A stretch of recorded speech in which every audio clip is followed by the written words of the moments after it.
Good afternoon, everyone. I'm Bianca Durrani, President and CEO of Redistributes Philanthropy.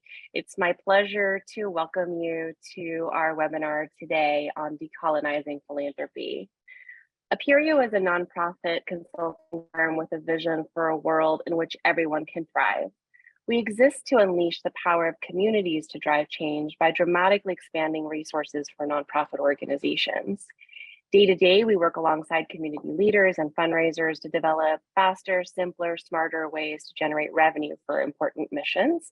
And our client work provides strategic advisory, hands-on support, and embedded fundraisers to organizations nationwide. As a firm created to drive change, we are thrilled to be hosting this event series with New York University. For the past 2 years, we've been facilitating conversations among thought leaders about the role of philanthropy and fundraising in driving change and solving complex societal challenges. Today's webinar will address the heart of the question our community has been asking: how do we decolonize philanthropy? It's my pleasure now to introduce our co-host, Michelle D'Amico. Great, thanks, Bianca. Hi, everyone. My name is Michelle D'Amico, and I'm the Director of Continuing Education and Public Programs at the NYU SPS Center for Global Affairs, or CGA. Since its founding, our goal at CGA has been to prepare global citizens to make a positive impact in the world. We do this through a variety of activities, including our 2 graduate programs, one in Global Affairs and another MS in Global Security, Conflict, and Cybercrime. We also offer a wide variety of skills and knowledge-based continuing education courses and offer public events such as this that expand upon the critical topics covered in our classrooms. We are very proud to be home to the George H. Heyman Junior Program for Fundraising and Philanthropy. Through our open enrollment courses and certificates in fundraising and digital fundraising, we offer professionally oriented educational options for those looking to enter or grow within the fundraising field. Courses are taught by practitioner faculty who bring their vast experience, expertise, and networks to the classroom. We'll send out a follow-up message to all attendees, so please feel free to reach out to us with any questions you may have. Additionally, we've reserved some time at the end of today's event for questions from the audience, so please feel free to submit your questions via the Q&A tool. We are very grateful to host today's event. It's an important and critical topic, and we are honored to be joined by this stellar and impressive panel, including my colleague, George Settles, who will moderate today's conversation. In addition to teaching in our certificate in fundraising program, George serves as the executive director of the Common Fund Institute. And George, without further ado, the virtual floor is all yours.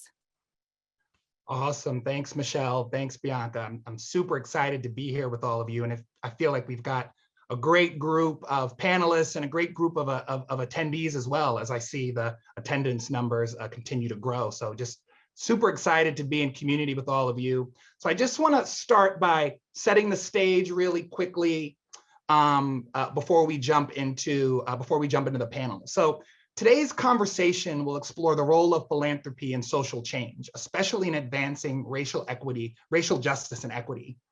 Implicit in the title of our webinar, Decolonizing Philanthropy, is a shared understanding on this panel that philanthropy itself needs to change in order to realize its potential as a catalyst for social change.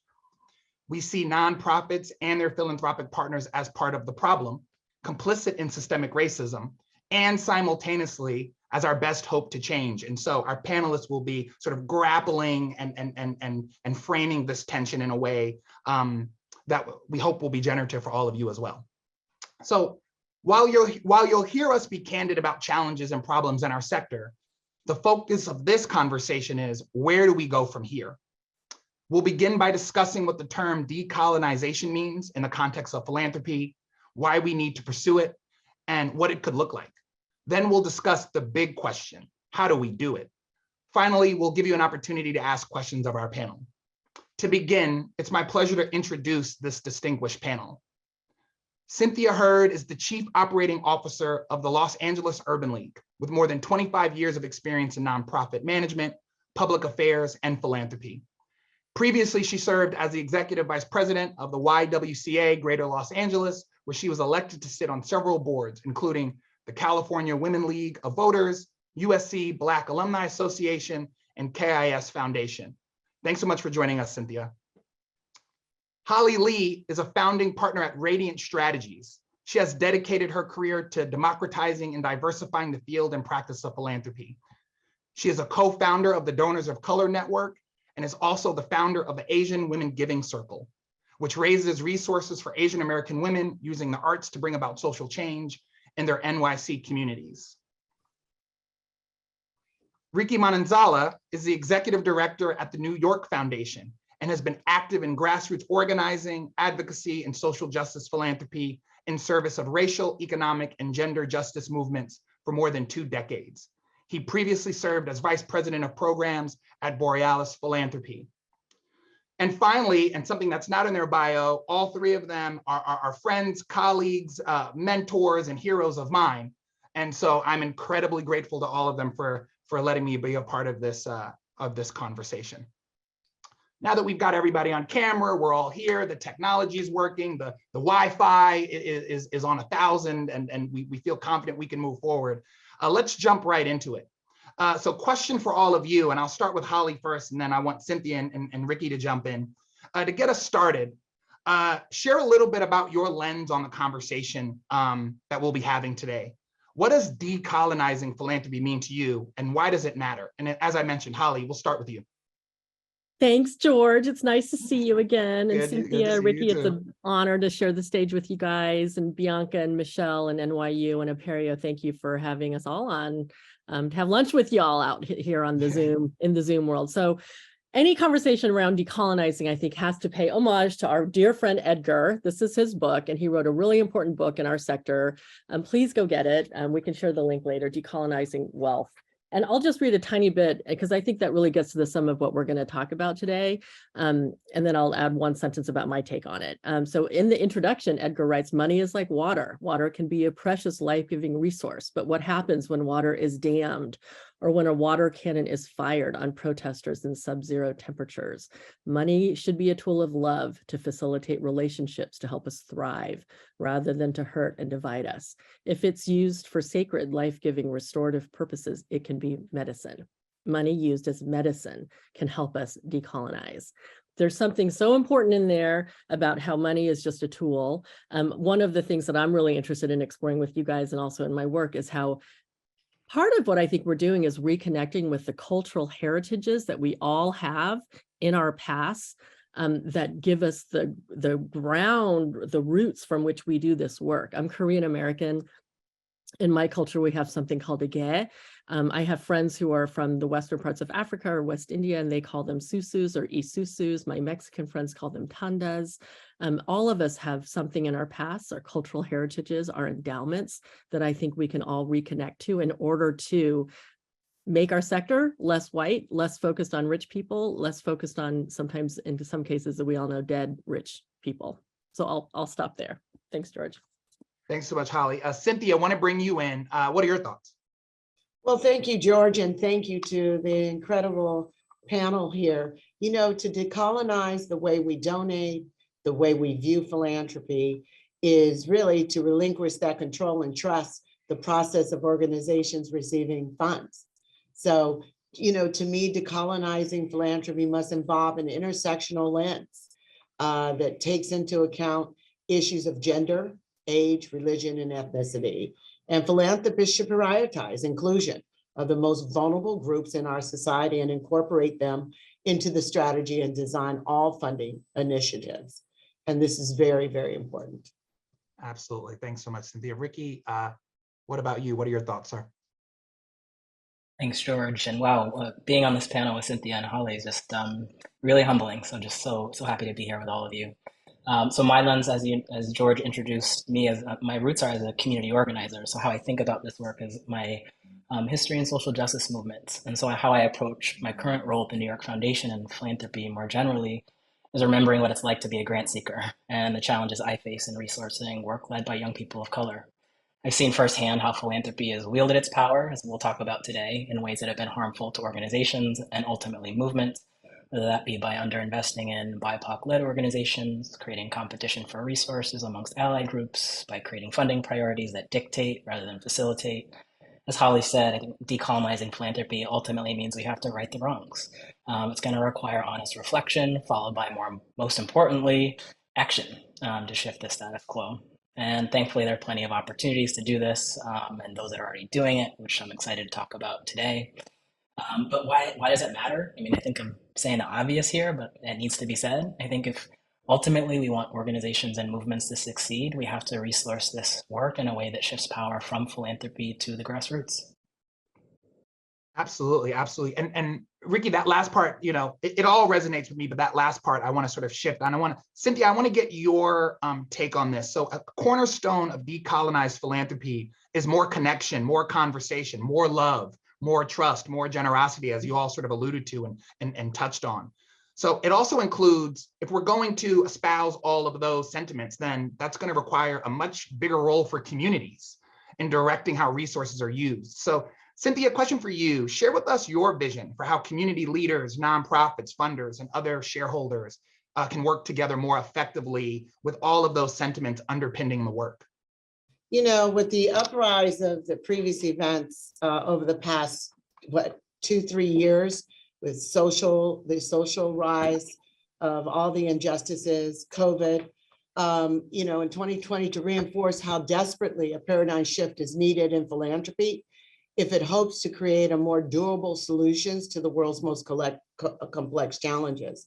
During COVID-19, the pandemic revealed how important it is to have agile, innovative organizations and capable of responding quickly to shifting local contexts. And at that same time, the awakening of the social justice movement crystallized what happened when people are chronically underrepresented and left out of the decisions that affect their lives. And while addressing these challenges, it seems overwhelming, but it's clear one of the most effective ways that funders can contribute is to support organizations built around the community-driven solutions and not leaving communities out of the decisions. And why is this so important? Because solutions for the people created by the people have the greatest chances of successfully changing the status quo. And to ensure greater progress towards a shared prosperity and decolonizing philanthropy presents an opportunity to make every dollar go further by centering investment in community-driven solutions. And George, there's 3 ways that funders can ensure their investments are more efficient, more effective, and equitable. And that's to invest in the local leadership and programs co-designed in the communities served. And also fund the collaborations rather than having agencies compete against one another for that very same dollar. And the current donor incentive structure is rooted in competition. There's only so many dollars on the plate. And why is it that all of us should compete for that very same dollar, really making it against one another? And organizations in the same field are constantly competing to secure the dollars they need to survive. So real tangible impact requires collaboration. And of course, award that unrestricted funding. We know that, Mackenzie Scott did it the best.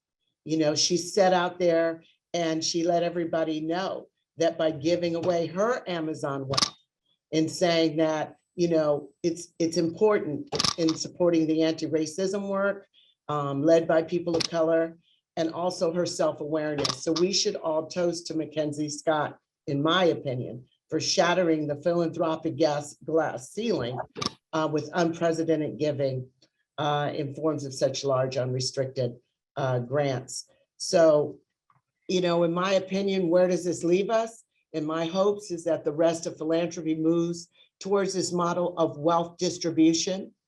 I know this kind of radical change cannot happen in a vacuum, and we know that, especially for Black folks, Indigenous, and other people of color. But it does have institutionalized impact of racism in every aspect of individuals' lives. So that's my take on that. Absolutely. Thanks, Cynthia. And I love the way you just sort of outlined that and gave us the keys to the kingdom. So it's really important to sort of provide direction. So I really appreciate you on that front as well.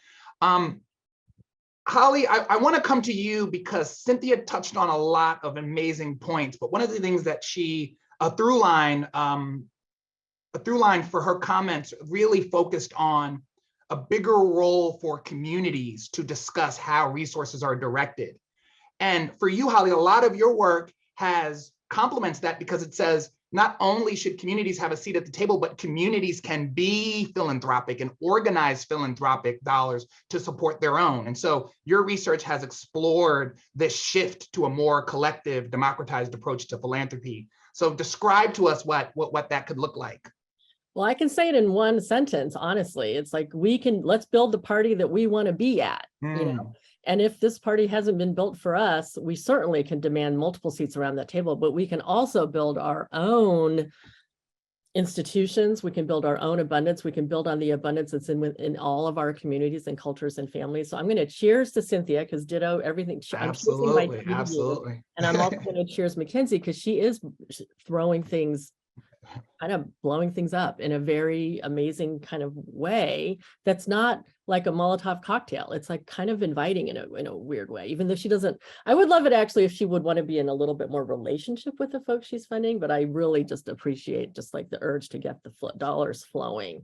Embedded in what Ricky and Cynthia have both said so far is this idea of moving from a me to a we, like moving from an individual hero stance, which is a deep part of American culture, for better or for worse, you know, to a we position, like the power of a collective, because together we are so much more powerful than the sum of our parts.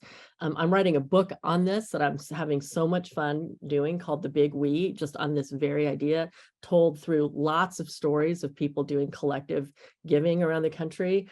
And so in addition to, like, you know, helping to build the Donors of Color Network, which is an example of let's build our own table. You know, none of the donor networks that exist in America thus far have meaningfully integrated their membership to include the growing millions of people out there who are people of color with a lot of wealth. None of them have meaningfully integrated their networks. Think about that. You know, this is 2023. So Urvashi Vad, Ashindi Maxson, and I took on this research project that eventually became a network. And it was to build a philanthropic home, not for everyone, but for those donors of color who had the means and the desire to come together in a cross race, cross ethnicity, cross life experience place to move not all dollars, but some of our dollars towards issues, causes, movements that are building more freedom, justice, equity, opportunity for all, you know, as enshrined in the founding documents of our country. Like, what does that look like? How can we make that dream more real? Because it certainly hasn't been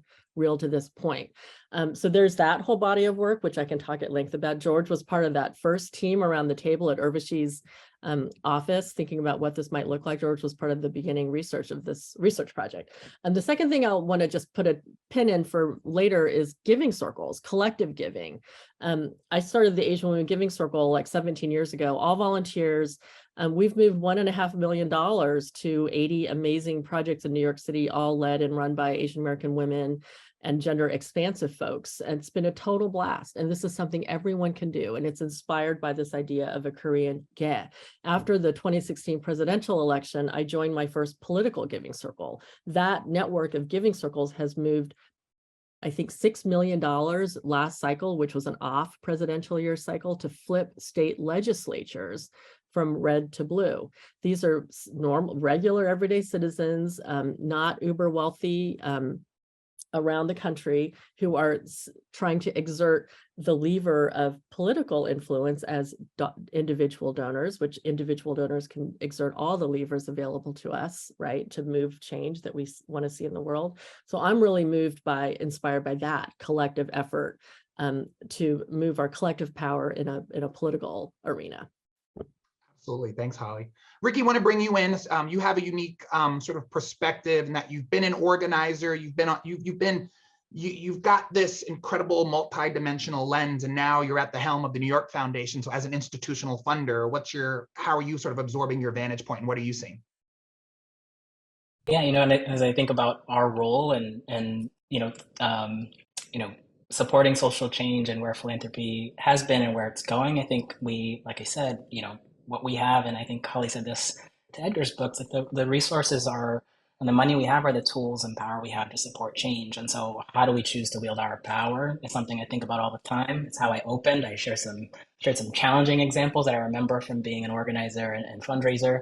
But I think we can kind of shift how we think about how we wield our power. And I think, Cynthia kicked off with the most obvious, but it has to continually be said, like the drumbeat around multi-year general operating support and the concept of trust-based philanthropy is actually something I experienced first from being a grant recipient of the New York Foundation. I didn't really understand what philanthropy was. It was my first relationship with a funder that I actually felt like in a conversation when we were trying to get funding for our work took us seriously as young people of color. And that experience alone, I can't describe how profound it was compared to some of my other experiences where we either couldn't get access to resources, couldn't get in the door. I understand the frustration of maybe many of you on this webinar today. Is like, what is a foundation? Like when I hear this term, which I loathe, when you know one foundation, because everyone's got different priorities. I think our role is to demystify how we work, be more transparent, and create more accessibility and understanding about how we fund the work that we fund. I think there's some really interesting work that I know you're involved in, George. It's how do foundations actually think about leveraging all their resources in alignment with their mission and values? Holly talked about this really briefly, but for those of us that are private foundations, like the New York Foundation, which sits on an endowment that's invested in the stock market, we're mostly only talking about our grant making dollars that's going to primarily startup BIPOC-led organizations, which we're proud of. But we're only recently turning an eye to, well, how are our resources invested? And how is that actually in alignment, not only with our mission and values, but how can we actually make it more like shifting power in how we think about our grant making? Like, how can we start thinking about how our endowments are actually moving more in alignment with movements and social justice values? Not just the easy stuff, not just the low hanging fruit, which is important, but actually some great examples to share here, like with the work of justice funders and their just transitions framework, moving away from extractive ways of investing in the economy to more regenerative ways, or the Center for Economic Democracy's work around the social movement investing framework. I'll drop a few of these in the chat box. I think there's just really exciting ways that foundations should be interrogating their relationship, not only to how we move the money to the groups we're supporting, yes, that's it, but how are we also listening to those groups and communities about how we invest all of our resources? I think these are a few great examples that I put in the chat box. And for those of you that are in philanthropy on this webinar, I encourage you, if you're not already familiar with these frameworks, to think just like you're maybe turning a more critical eye to your grant making and your priorities because of this moment has pushed us to do that. But how are we also thinking about our endowments and the resources and how they're invested? I think one last thing I might add in our role as funders, and something I'm thinking about, is how do we actually shift the mindset of program officers and people like me that have the ability to control the flow of resources. Again, using my organizer mindset and remembering what it's like to be a fundraiser. Program officers are gatekeepers of resources. Funders are gatekeepers of resources. So how do we shift the role of a program officer and start to think of themselves as not gatekeepers, but facilitators and fundraisers and organizers of their peers to get them to move more money to our grantees, right, to the groups we're supporting. So as we think about the role of a program officer at the New York Foundation, we're inspired by our other philanthropic peers, such as the Marguerite Casey Foundation, who's actually rewrote their program officer job description and said a program officer's role is to actually help their grantees leverage more relationships with other funders they might not yet have access to. So I'm constantly thinking about how do we use our power, wield our power in service of the groups we're supporting, especially those that have been historically divested or underinvested in or overlooked by philanthropy. And that's explicitly Black-led organizations, trans-led organizations, and startup groups, which is the priority of the New York Foundation. Absolutely. Thanks, Ricky. So I just want to synthesize our thoughts really quickly, and it may be imperfect because you all dropped a lot of gems. So what I'm hearing is abundance mindset, right? Understanding that our communities have assets and can participate in philanthropy and can strategically deploy resources. And so we can shift a power dynamic by just activating our own power. 2, institution building. How do we build our own? Sort of related to that first comment, right? 3, and we'll touch on this, is that, we are within institutions, and how do we think more proactively about reimagining our role within institutional philanthropy And then finally, and Cynthia touched on this very eloquently, is focusing on community and community leaders, and empowering and activating them to make decisions around how resources are deployed and used. And so they're the closest to, they're on the ground. And so the folks on the ground are closer to the solutions. Shout out to Glenn Martin, who coined that phrase many, many years ago. I want to get into it, right? So there's great energy around these conversations. And so I'm going to, they're more nuanced, but I'm going to put these conversations in two camps, right? The first camp is disruptive, burn it all down, right? It's all broken, none of it works. You know, the systems are fractured, burn it all down, right? And I get that energy. And then there's another camp that says, well, you know, change needs to happen more incrementally. There's gotta, you know, and so how do we fix and tend to these broken systems and eventually get them to a better place? I fall kind of in the middle where I'm like, burn it all down and let's play sort of an inside-outside game, right? They're existing institutions. How do we mend and tend to them? And then also, how do we think revolutionary about in a revolutionary way around all of this? So I want you all to join me in that middle space, right, where it's the burn it all down and how do we fix some of this stuff. So Holly, wanna go to you. How do you think about how do you think in that middle space, right, between burn it all down and you know, tend to the existing institutions? What's working? What are you encouraged about?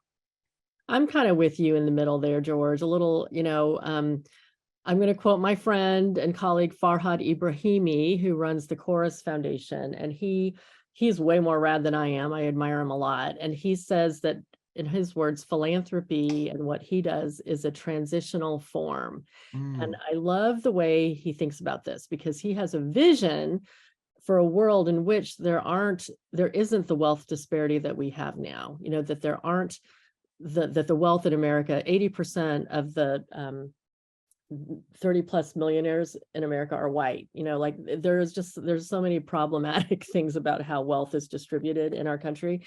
And Farhad, as his vision is removed from what we can do tomorrow, right? So he's thinking about his work as a transitional form. And I love that, because it's inviting to change, but also acknowledging that change takes time.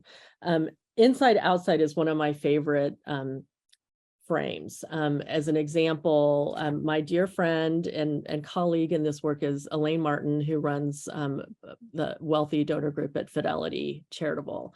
We've known each other. We met each other at a Women Moving Millions conference where we were the only two women in that very fancy ballroom who weren't white. So of course we found each other at the table, at the buffet table, and have been friends ever since. And I've been developing this curriculum that's aimed at moving dollars faster to movements and leaders on the ground who were doing the work.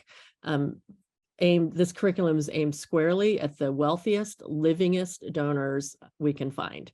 And we're calling it Freedom School for Philanthropy as a direct homage to Fannie Lou Hamer and the work of Black leaders of the Civil Rights Movement and Freedom Summer. And each of us in this work, you know, we're Indian American, Korean American, Black American, White American, we're articulating our own personal journeys into this work because we must, as step one. And we're asking the wealthy donors that we're trying to move and come together to do the same. And this curriculum, we built it on the guidance and wishes of movement leaders. You know, we interviewed 24 people, more than half of whom are movement leaders and organizers, and asked them, if you could think about those relationships with individual donors you've had that have been, dare I say, transformative, you know, and not just transactional. Describe the attributes of that relationship, and then describe the relationships that haven't been so mutually affirming and rewarding and doing good in the world, and describe those, and help us build more of that first kind of individual wealthy donor and family foundation donor. And so their wishes and guidance are the founding DNA of this curriculum that we built. And that's an example of an inside outside game too, right? Because we interviewed, very famous people like Ai-jen Poo and Vanessa Daniel and Insei Ufad and Anna Theochino, and also some not famous people who run really important small organizations in various cities around the country. And they said some of the same things that the individual donors we interviewed said. And it's what you guys have all touched on. Like, no one is happy with a philanthropic relationship that is mostly transactive. No one likes that. It's icky for everyone. It's icky for the program officer, it's icky for the donor, and it's icky for the person that's trying to get that money, the person doing the work. It's icky for everyone. All of the people in that little ecosystem want a relationship that is more aligned around values and vision for the change we want to see in the world, and that leads towards this transformation, so those of us who can have to work the inside to get to that vision, and those of us, there's also a role for activists and holding up placards and disrupting things. And, I've certainly done that in various times in my career as well. But sorry, George, I lost the thread about fidelity, but that was an example of an inside outside thing too, because we had a relationship with Elaine, which allowed us to work directly with some of the individual donors at Fidelity with this curriculum that we're piloting this year, at the same time that I can be supportive of other organizers who are trying to unmask Fidelity, say, right, and be more upfront about where their dollars are going. Like, I support that effort too. But because I have access, because of my tenure and age, I'm an old lady at this point in the sector, my role can be in this moment to try to organize a little bit from the inside. Absolutely. No, that's a great example, Holly. Thanks for sharing that. So Cynthia, I want to turn to you because you've been touching on this throughout your comments. So what opportunities do you see for people of color to lead change as philanthropists themselves? There's opportunities for us to activate our own resources. Well, the question is, how can donors of color, Black folk, folk of color, sustain funding when they remain on the front line of the issues, ranging from racial justice to climate crisis, and what are the strategies in place to encourage new donors in Black and Brown community or Black and Brown philanthropy? And, despite the racial wealth gap, Black and Brown donors are prioritizing funding we know in education, health, social justice, women and gender rights. And donors of color are giving to not only assist nonprofit organizations, but also empowering the communities. Oh, Cynthia, you're muted.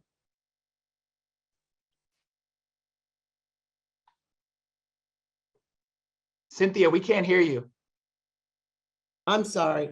What must change is the narrative. That's what must change. We have to stop seeing philanthropy as a white narrative.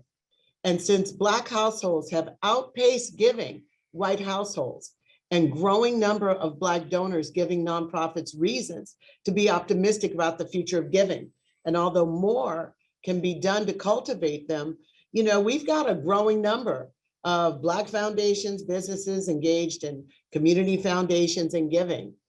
But, we have, there's a whole Black giving ecosystem. And we need them all, and we need them to all collaborate together. But there's no mystery here. We are very proud that the Black community is doing our job, and folks of color, we're doing our job, but we still there's so much more to do. And the interesting part about Black philanthropy is that it survived because there's always been a need for it, a need to give back to the community, a need to assert the vision in philanthropy. And so, my thought about this is to continue to do what we've been doing, and to really continue to be at that pivotal point, and to support the movements, and to and really, like I said, to just change this narrative, thinking that non-folk of color or white people are the only folks that are playing this game.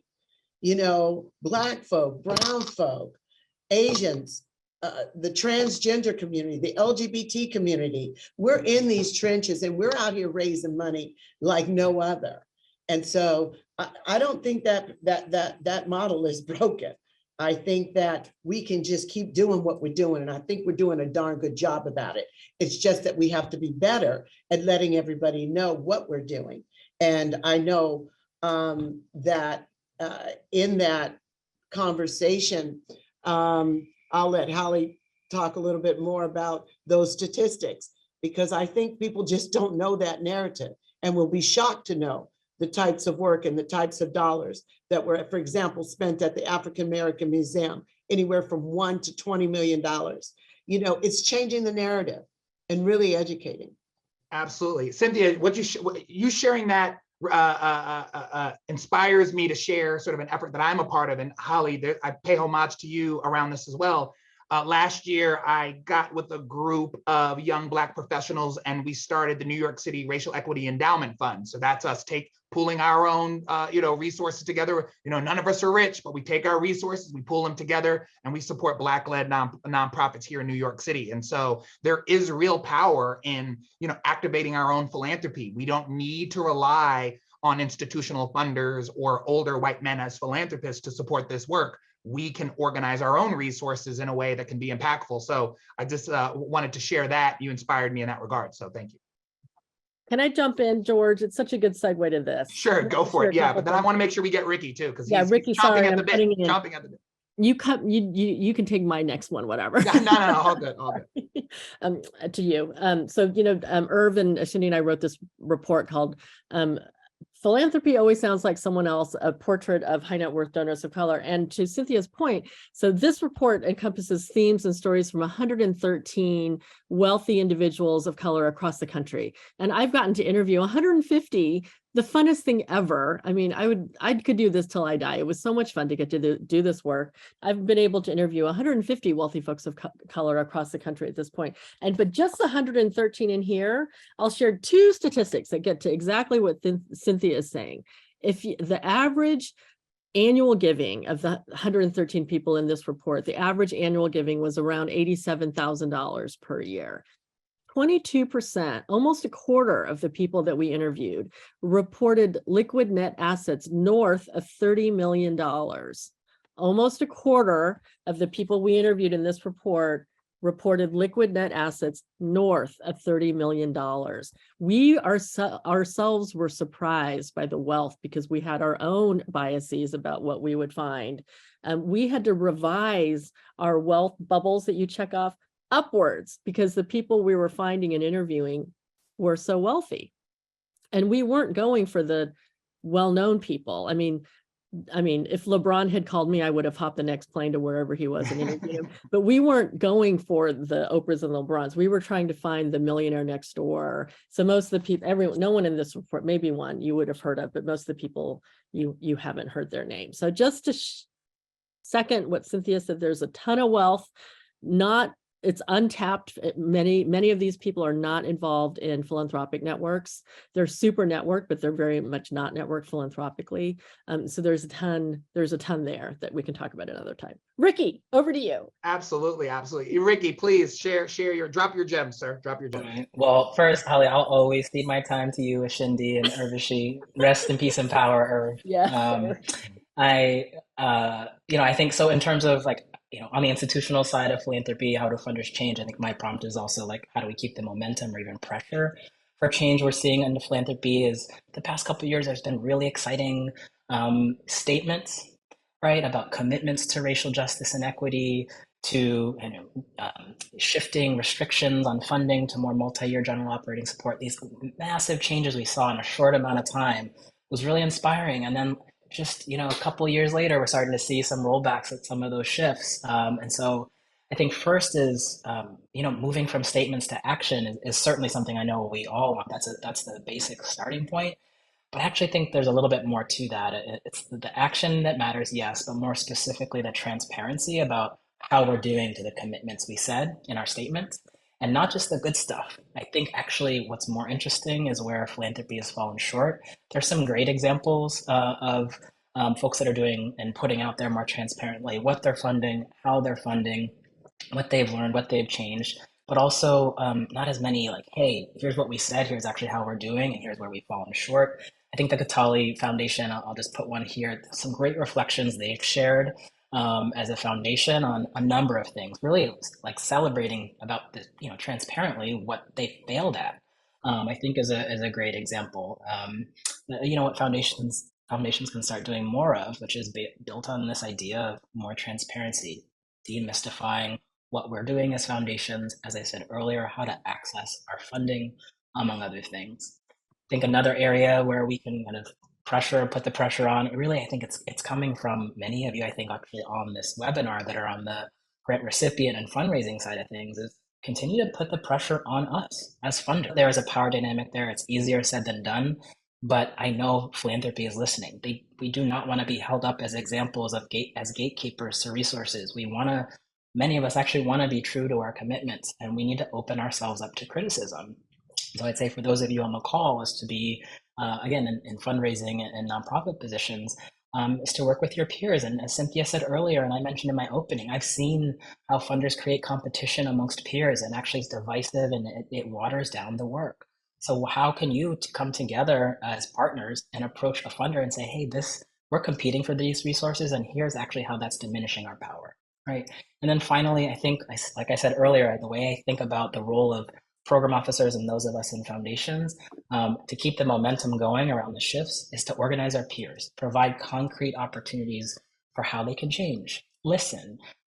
Yes, there's going to be some, it takes time, right? And many funders are hesitant to make major shifts in how they support. I think, thinking about how the New York Foundation often is the first funder in funding startup groups when most other funders aren't ready to support startup organizations, I think very much is our role. So I'm thinking constantly, how do I introduce not just this group to a funder as they become more established, but how do I get this funder to start thinking about being more capable, like from an infrastructure perspective, but also from a values perspective, and funding more startup organizations. And if they're not there yet, how can I introduce them to an intermediary organization that is capable of doing that, so they can recognize the importance of these groups, which are historically Black-led organizations, people of color-led organizations, and communities that are doing the work with the fewest amount of resources. And I'm really tired of those groups saying and being celebrated for doing so much with so little.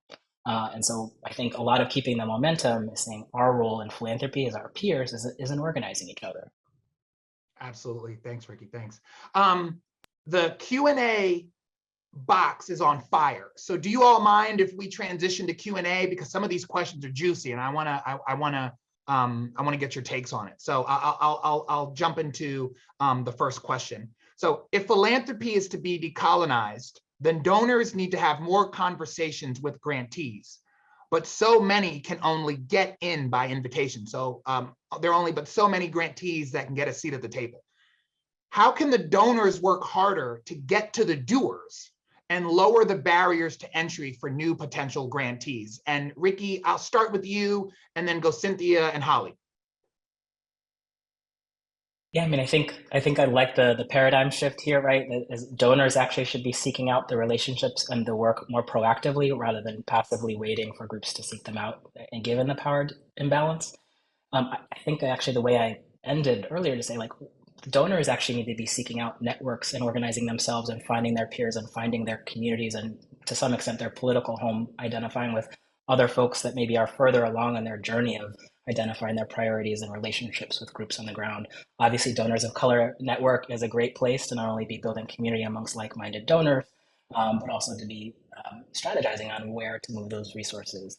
Solidaire is another great example. We can start putting some of these links in the chat box in a moment.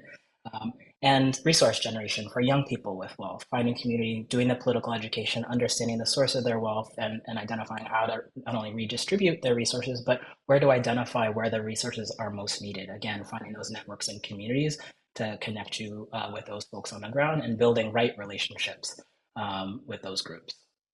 Cynthia, what are your thoughts when I bring you in?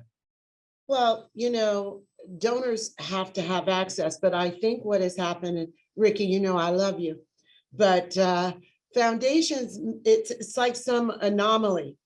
And it really puts folks out there that really truly need those dollars. It makes it very difficult. And you know what?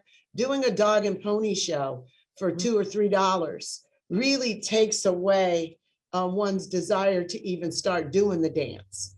And so those donors that would like to have a better opportunity, you know, they need to reach out and begin working amongst themselves and working in a way that can help move towards the community. The community isn't going anywhere. The need isn't going anywhere. You can just actually reach out and touch. We don't often have to have that barrier between donor and community. But I'll tell you something, you know, what we also have to realize that when there's an issue, you know, everybody was blowing up LA, the streets were on fire. My goodness, the Grove, they went and robbed the Grove. Everybody says, oh my word, I've got to reach out. I've got to make a difference. They found a way then. But when it's all said and done and got quiet, where are you? We're still here. We haven't gone anywhere. The needs are still here. So, you know, that's really my take on it. I think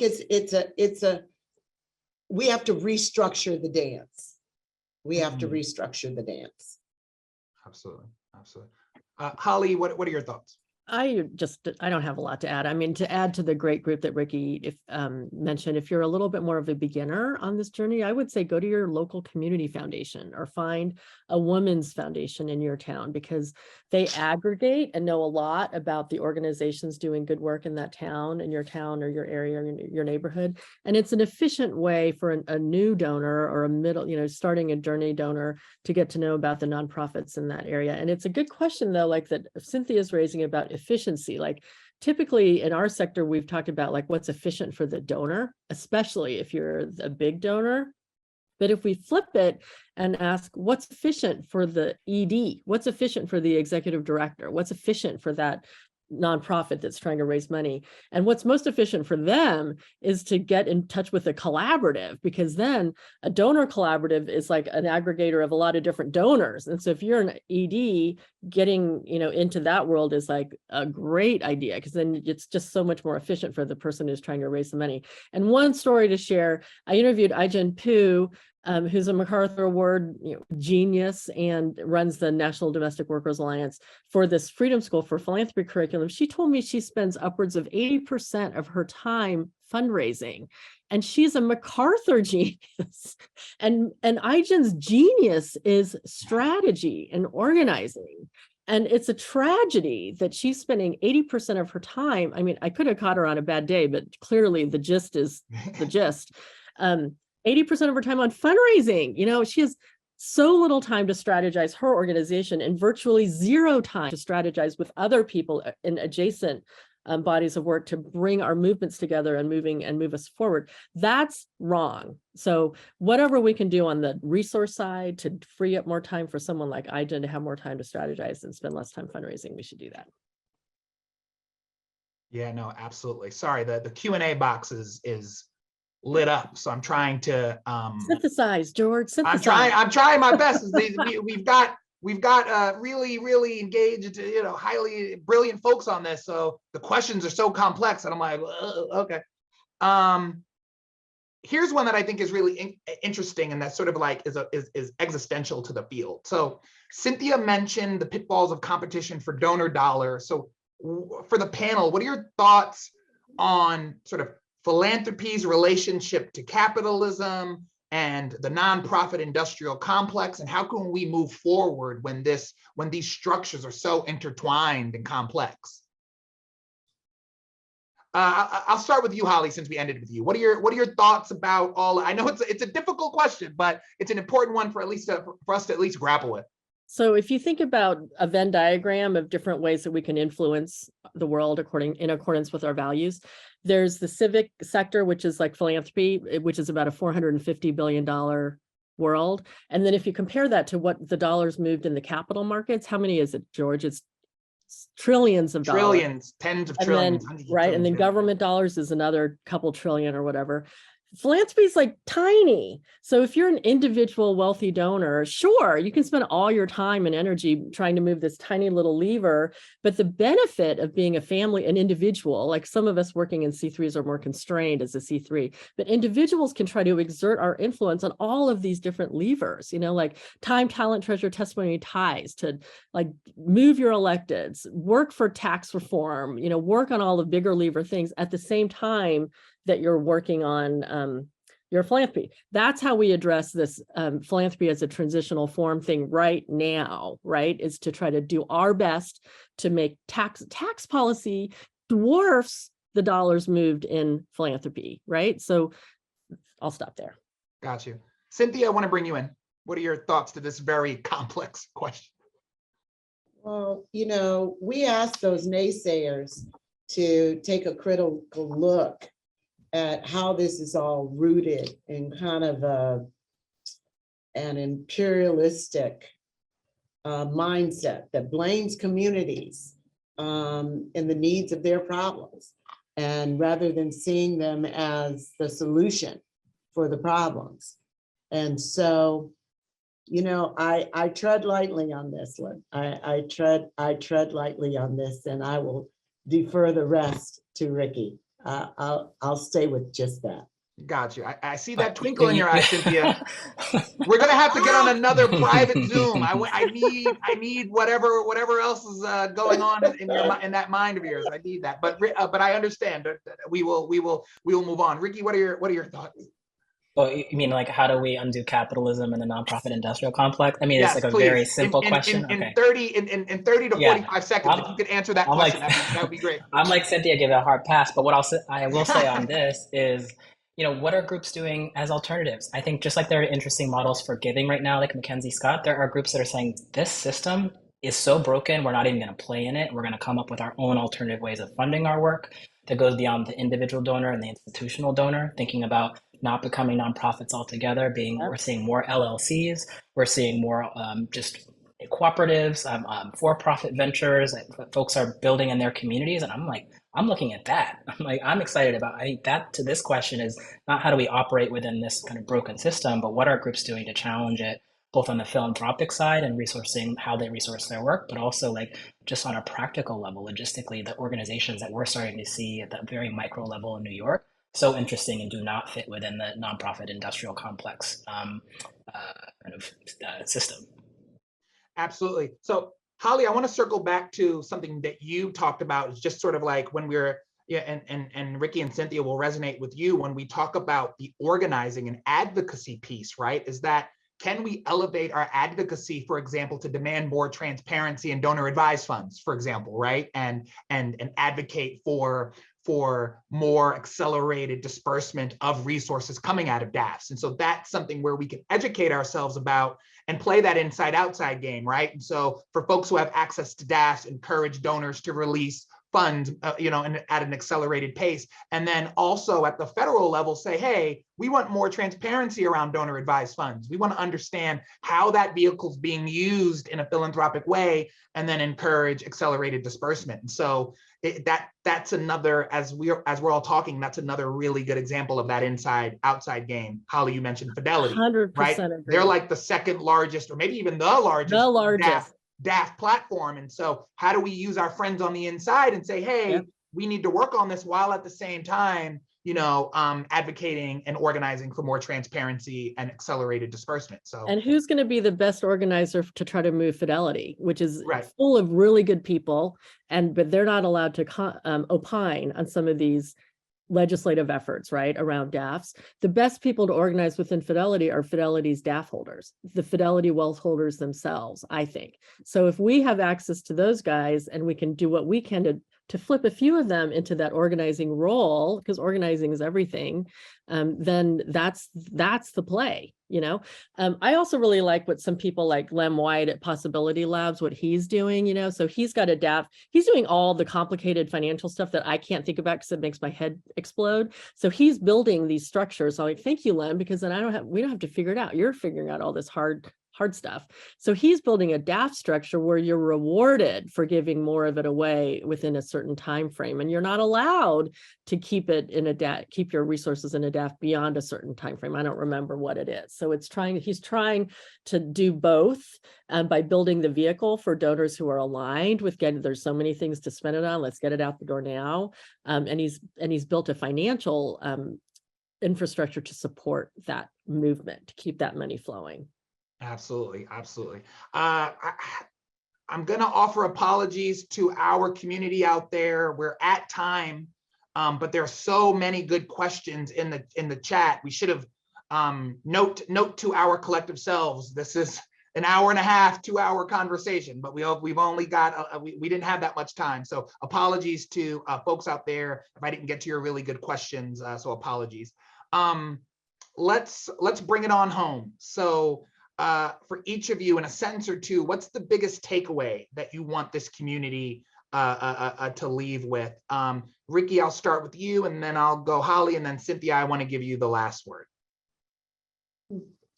Thanks, George. I'm gonna actually use my time instead of that piece. There's one question we missed that I wanted to highlight. So work that I'm feeling inspired by. So I'm gonna use my few seconds for that. And I think we talked a lot about this, but due to the underinvestment, rather than waiting philanthropy, there are groups that are out there that are charting their own path to resource their work in ways that are both more sustainable, but also more empowering in terms of, we've talked about these difficult power imbalances in philanthropy. So just drop their links in here. This is Black Feminist Fund, the Trans Justice Funding Project, and Fund the South, as just a few of really amazing models of wait for traditional philanthropy. Not surprisingly, this work, they're all at various stages in their development and funding. This is Southern Power Fund, again, Trans Justice Funding Project, and Black Feminist Fund, and funding work and moving millions in ways that now philanthropy is paying attention. So I think looking at these models, for those of you that are in philanthropy on this webinar right now, and taking note, and for those of you that are on the fundraising side, is that these things are starting, they are changing, they are shifting the field, they are shifting power, and we need to see more of these efforts, and they need to become more visible to those of you that are trying to unlock resources in your communities. Absolutely, absolutely. I like the way, I love Ricky's synthesis of a previous question that we didn't have time to touch on, as well as the key takeaways. So Holly, I'd offer you that same opportunity. What are you inspired by? What's exciting you? What do you want to leave us with?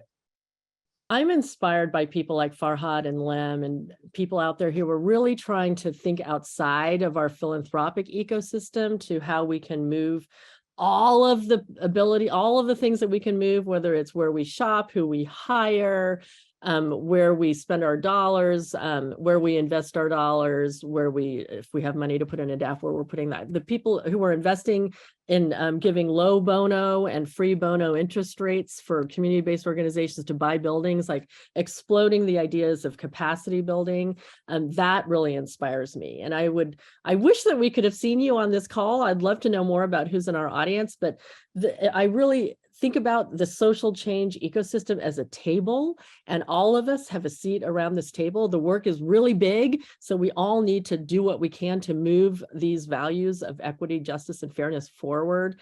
So find your seat at the table. We know that seats change and our hats change as our lives change, but welcome, we need all of you. So let's build this thing together. Absolutely, thanks, Holly. Cynthia, what are your final thoughts? Give us the benediction, as they say. Oh, the benediction. My thoughts on this is I too mimic that. I wish I could have seen the faces of the folks that we're speaking to. But, communities must take control of the basic pillars of this process. And, communities have to continue in this space to mandate, to look for accountability, and,